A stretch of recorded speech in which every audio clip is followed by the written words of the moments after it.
주님이여 말씀하여 주옵소서. 하나님을 더욱 알아가는 오늘 하루가 되기 원합니다. 오늘 하루를 주 안에서 살아가길 원합니다. 성령의 붙잡힌 삶을 살아가길 원합니다. 이 새벽에 오늘 말씀을 듣고 기도할 때에 그렇게 살아갈 수 있는 성령의 충만함을 받게 하여 주시고 하나님의 감동이, 하나님의 은혜가 오늘 이 예배 가운데 있게 하여 주시옵소서. 아멘.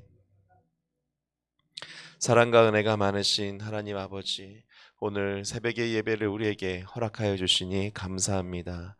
주님을 사랑하고 또 주님의 말씀을 따라서 순종하며 오늘 하루도 성령이 충만하게 살기를 소망합니다. 우리의 육신의 습관들과 또 죄악된 본성들과 구습들이 일어나지 않기를 원하오니 아버지 하나님의 말씀을 따라갈 수 있도록 성령을 기름부터 부어 주옵소서. 영혼의 양식인 주님의 말씀이 우리의 깊은 곳까지 가득 채워지게 하여 주시옵소서. 또한 주님 앞에 간절히 기도하며 아버지 하나님 앞에 응답받을 만한 사람이 되기를 바랍니다. 아버지 하나님 앞에 주님의 뜻에 합당한 기도의 제목으로 기도하게 하여 주시고 또 그 기도의 제목을 붙들고 간절히 기도할 수 있는 오늘도 힘을 허락하여 주시옵소서. 오늘 주님 앞에 또 주일 예물을 또 1,000번째 또 감사 예물을 주님께 올려드립니다.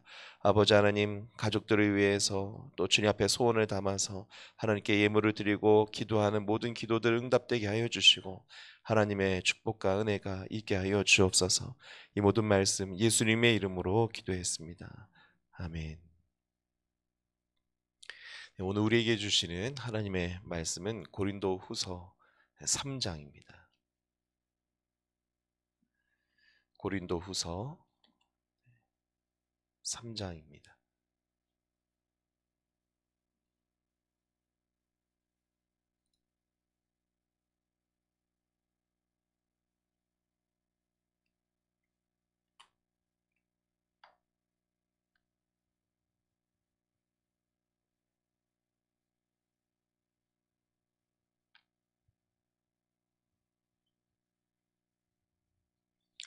고린도후서 3장 우리 1절부터 3장 끝 절까지 저와 여러분이 교독하여 읽도록 하겠습니다. 우리가 이렇게 말하는 것이 우리 자신을 지켜 올리는 말을 늘어놓은 것입니까? 아니면 어떤 사람들처럼 우리가 여러분에게 보일 추천장이나 여러분이 주는 추천장을 필요로 하는 사람들이겠습니까? 여러분이야말로 우리를 천거하여 주는 추천장입니다. 그것은 우리 마음에 적혀 있습니다. 모든 사람이 그것을 알고 있습니다. 여러분은 분명히 그리스도께서 쓰신 편지입니다. 우리는 그것을 작성하는 데에 봉사하였습니다. 그것은 먹물로 쓴 것이 아니라 살아계신 하나님의 영으로 쓴 것이요 돌판에 쓴 것이 아니라 가슴판에 쓴 것입니다. 우리는 그리스도로 말미암아 하나님께 확신을 가지고 있으므로 이런 말을 합니다. 우리가 이런 일을 할 수 있는 자격이 우리에게서 났다고 생각하지 않습니다. 우리의 자격은 하나님에게서 납니다. 하나님께서 우리에게 새 언약의 일꾼이 되는 자격을 주셨습니다. 이 새 언약은 문자로 된 것이 아니라 영으로 된 것입니다. 문자는 사람을 죽이고 영은 사람을 살립니다. 돌판에다 문자로 새긴 율법을 선포할 때에도 광채가 났습니다. 그래서 이스라엘 자손들은 모세의 얼굴에 나타난 그 광채 때문에 비록 사라질 것이었지만 그의 얼굴을 똑바로 쳐다볼 수 없었습니다. 죽음에 이르게 하는 직분에도 이러한 영광이 따랐는데 하물며 영의 직분에는 더욱더 영광이 넘치지 않겠습니까? 유죄를 선고하는 직분에도 영광이 있었으면 의를 베푸는 직분은 더욱더 영광이 넘칠 것입니다. 참으로 이런 점에서 지금까지 영광으로 빛나던 것이 이제 훨씬 더 빛나는 영광이 나타났기 때문에 그 빛을 잃게 되었다고 하겠습니다. 잠시 있다가 사라져 버릴 것도 생길 때에 영광을 입었으니 길이 남을 것은 더욱 영광 속에 있을 것입니다. 우리는 이런 소망을 가지고 있으므로 아주 대담하게 처신합니다. 모세는 이스라엘 자손이 자기 얼굴의 광채가 사라져가는 것을 보지 못하게 하려고 그 얼굴에 너울을 썼지만 그와 같은 일은 우리는 하지 않습니다. 그런데 이스라엘 백성의 생각은 완고해졌습니다. 그리하여 오늘날에 이르기까지도 그들은 옛 언약의 책을 읽을 때에 바로 그 너울을 벗지 못하고 있습니다. 그 너울은 그리스도 안에서 제거되기 때문입니다. 오늘날까지도 그들은 모세의 글을 읽을 때에 그 마음에 너울이 덮여 있습니다. 그러나 사람이 주님께로 돌아서면 그 너울은 벗겨집니다. 주님은 영이십니다. 주님의 영이 계신 곳에는 자유가 있습니다. 우리는 모두 너울을 벗어버리고 주님의 영광을 바라봅니다. 그렇게 해서 우리는 주님과 같은 모습으로 변화하여 점점 더 큰 영광에 이르게 됩니다. 이것은 영이신 주님께서 하시는 일입니다. 아멘. 네. 이제 오늘은 고린도후서 3장의 말씀을 함께 나누게 되겠습니다. 네, 고린도후서는 1장 첫날 이제 말씀을 나눌 때에 기록된 아주 중요한 목적이 있다고 했습니다. 그것은 바울의 사도권을 부정하는 사람들이 있었기 때문에 그들에게 사도 바울이 바로 가기보다는 편지를 통해서 그들을 이해시키고 납득시키고 그리고 자신도 좋은 모습으로 가기를 바란다고 했습니다. 당시의 사람들은 자신의 어떤 권위나 또는 가르치는 어떤 이유를 또 자신의 신분을 나타내기 위해서 추천장을 많이 갖고 갔었어요. 그러니까 우리가 랍비라는 얘기를 많이 하잖아요. 유대교에서는 랍비를 중요한 선생으로 여기는데 랍비는 가르치는 사람이고 가르치는 사람이란 건 곧 제자가 있다는 얘기입니다. 그래서 누군가를 또 가르칠 때 나는 누구에게 배웠다 또는 어느 랍비의 추천을 받은 사람이다라는 것이 좀 중요한 일이었습니다. 자, 그래서 오늘 말씀 이제 3장 1절에 보면은 어떤 사람들처럼 여러분에게 보일 추천장이나 우리가 추천장이 필요한 사람들이냐 이런 얘기가 나와요. 그러니까 당시에는 사람들이 뭘 많이 보여주고 다녔다는 겁니까? 그러한 추천장을 많이 보여줬다는 거예요. 자, 근데 사도 바울은 나는 그런 추천장은 없다. 그러나 무엇이 있다라고 얘기하는 겁니까? 2절과 3절에 나타나 있는데 2절에 보십시오. 여러분이야말로 우리를 천거하여 주는 추천장입니다 라고 얘기하는 거예요. 그러니까 사도 바울의 추천장은 누구라는 겁니까?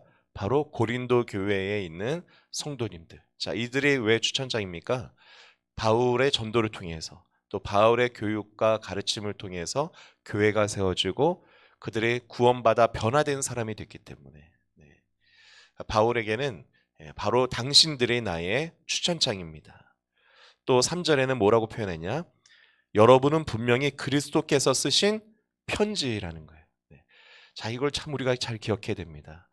저와 여러분이 그리스도의 편지라는 것을 꼭 기억하기를 축복합니다. 여러분, 세상에서 가장 많이 팔린 책 어떤 책일까요? 성경입니다. 성경. 자, 그런데 이 성경이요 또 가장 많이 갖고 있지만 또 잘 안 읽히는 책 중에 하나라고 하지 않습니까? 그래서 100명이 있다면 성경 읽는 사람은 1명이 있다. 자, 그런데 놀랍게도 나머지 사람들은 그 한 사람을 보고 또 하나님을 만난다라는 얘기가 있어요. 자, 그 말은 무슨 말입니까?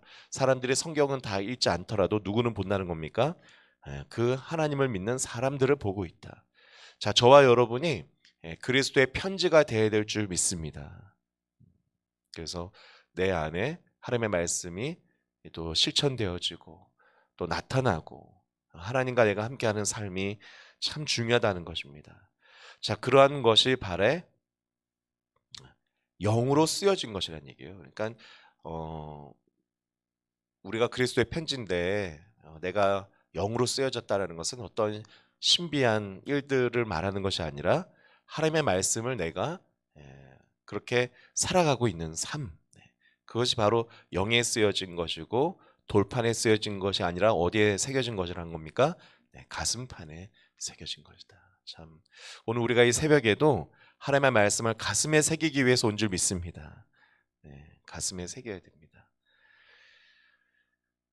그래서 4절에 바울은 이것이 어떤 것이라는 겁니까? 자신의 사도성의 증거라고 얘기하는 거예요. 그래서 우리는 그리스도로 말미암아 하나님께 확신을 가지고 있으므로 말을 합니다. 그러니까 바울이 사람들에게 확실하게 막 복음을 전하고 담대하게 갈 수 있는 이유는 내가 어떤 추천장이 있어서도 아니고 또 어떤 뭐 사도다라고 바울이 그 12 제자들에게 또 인정받은 것도 아니지 않습니까? 그러나 바울은 어떤 증거가 있습니까?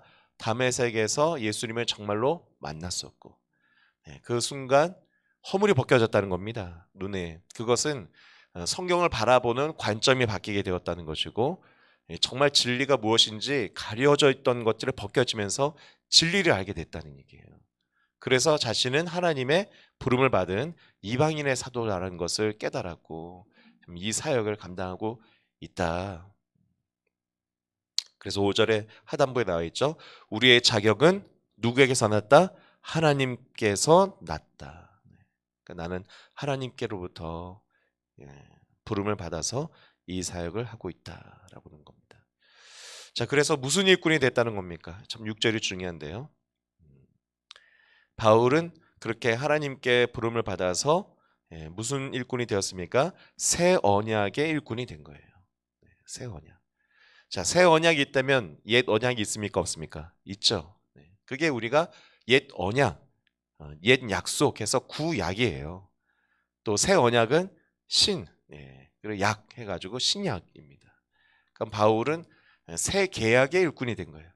자, 예수님께서 십자가에 죽으시기 전에 사도들과 함께 만찬을 하셨잖아요. 그러니까 사도들은 교회를 대표하는 것이고 그 사도들과 함께 나의 살을 먹어라, 나의 피를 받아 마셔라 하면서 새로운 계약을 체결하신 겁니다. 내가 십자가에서 죽을 텐데 이제 내가 죽는 이유는 옛 계약을 너희가 지키지 못했으니 계약의 파기에는 희생 제물이 있어야 되는 겁니다. 그러니까 내가 희생 제물이 되어 줄 것이다. 그러나 이제 나를 믿고 너희는 새로운 계약을 맺어라. 새로운 계약을 실천할 수 있는 기회를 주겠다라고 한 것이고 바울은 이 소식을 전하는 사람이 된 것입니다. 자, 그러면서 이제 7절부터 어떤 얘기가 나오냐? 모세의 이야기가 나와요. 자, 모세가 율법을 받은 사람이죠. 이것은 출애굽기 35장에 나오는데 모세가 율법을 받고 나왔을 때 그 모습이 얼마나 밝았는지 얼굴에서 광채가 났습니다. 하나님과의 깊은 만남, 하나님과의 독대하는 이 모세에게 얼굴에서 빛이 났다는 얘기예요. 그러니까 사람들은 그 모세 앞에 감히 나오질 못했습니다. 마치 모세가 누구처럼 보여서일까요? 하나님처럼 보여서.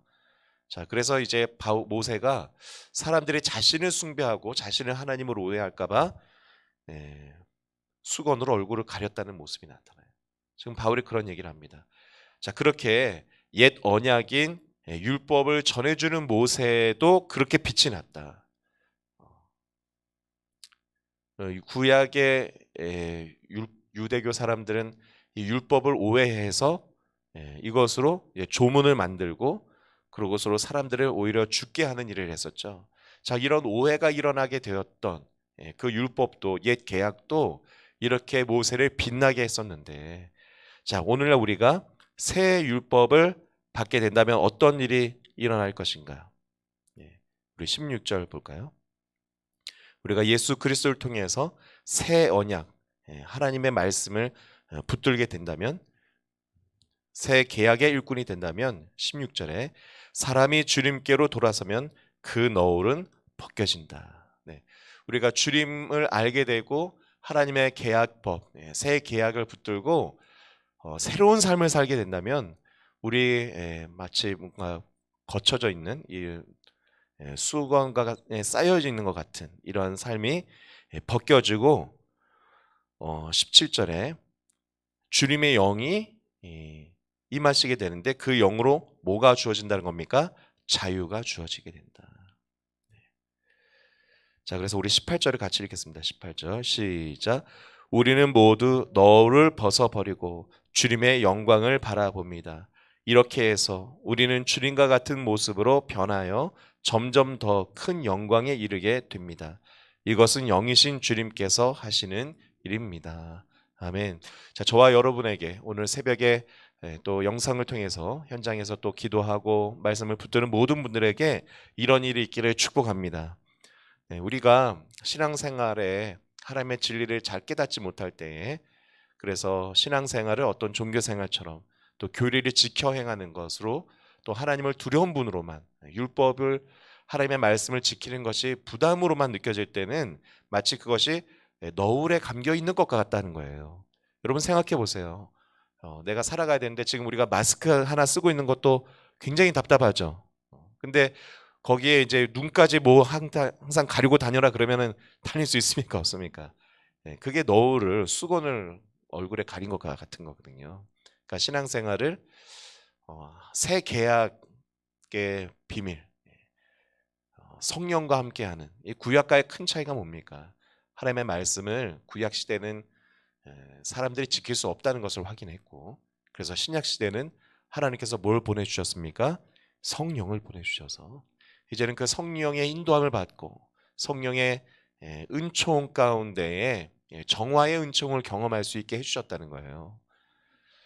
자, 우리가 그러한 하나님의 영의 인도받는 새로운 삶을 살기로 결단하고 하나님을 사모하고 살아가면은 너울이 벗겨지고 우리는 어떻게 된다는 겁니까? 자유하게 된다는 거예요. 신앙생활 하는 것이 부담되지 않기를 축복합니다. 기도해보고 또 말씀을 읽고 살아갔더니 하나님의 말씀들이 이루어지게 되고 또 하나님과 동행하니 더욱 행복하고 이것이 너무 즐거운 삶이구나라는 것이 깨달아지는 그런 자유가 있는 삶을 지금 바울은 얘기하고 있는 것입니다. 오늘 말씀을 우리가 기억하면서 기도하기를 축복합니다. 첫 번째는 무엇을 기도해야 됩니까? 자, 내가 무엇이라는 것을 기억해야 합니까? 그리스도의 편지다. 사람들이 여러분 편지는 읽는 거 아닙니까? 나를 어떻게 하고 있다? 나를 읽으면서 하나님을 알고 있다는 얘기예요. 하나님, 제가 그리스도의 편지로서 정말 아름다운 소식을 전하는 하나님의 모습을 보여주는 사람이 되게 하여 주시옵소서. 그리고 새 언약의 일꾼이 되어서 하나님 앞에서 정말로 성령과 동행하며 참으로 자유한 또 하나님의 영광이 나타나는 너울이 벗겨진 그러한 삶을 살아가게 하여 주시옵소서. 오늘 주여 삼창을 힘차게 부르고 기도하겠습니다. 주여, 주여, 주여. 살아계신 하나님 아버지, 오늘 우리에게 귀한 새벽의 예배를 허락하여 주시니 감사합니다. 하나님을 의지하고 믿음으로 살아가는 우리 모두가 될 수 있도록 도와주시옵소서. 우리가 오늘 하루도 자유하게 살기를 원합니다. 신앙생활이 부담과 또 의무와 여러 가지 제약으로 아버지 힘든 것이 아니라 주님의 영으로 동행하며 성령이 충만함으로 살아가게 될 때에 아버지 이 삶이 가장 자유로운 삶이고 주님의 인도받는 행복한 삶이라는 것을 나타나고 경험하기 원합니다. 내가 그렇게 해서 그리스도의 편지가 되길 원합니다. 아버지, 정말로 은혜의 시대를 살아가는 우리가, 새 계약의 시대를 살아가는 우리가 이와 같은 축복의 주인공들이 다 되게 하여 주시옵소서. 아멘. 감사합니다.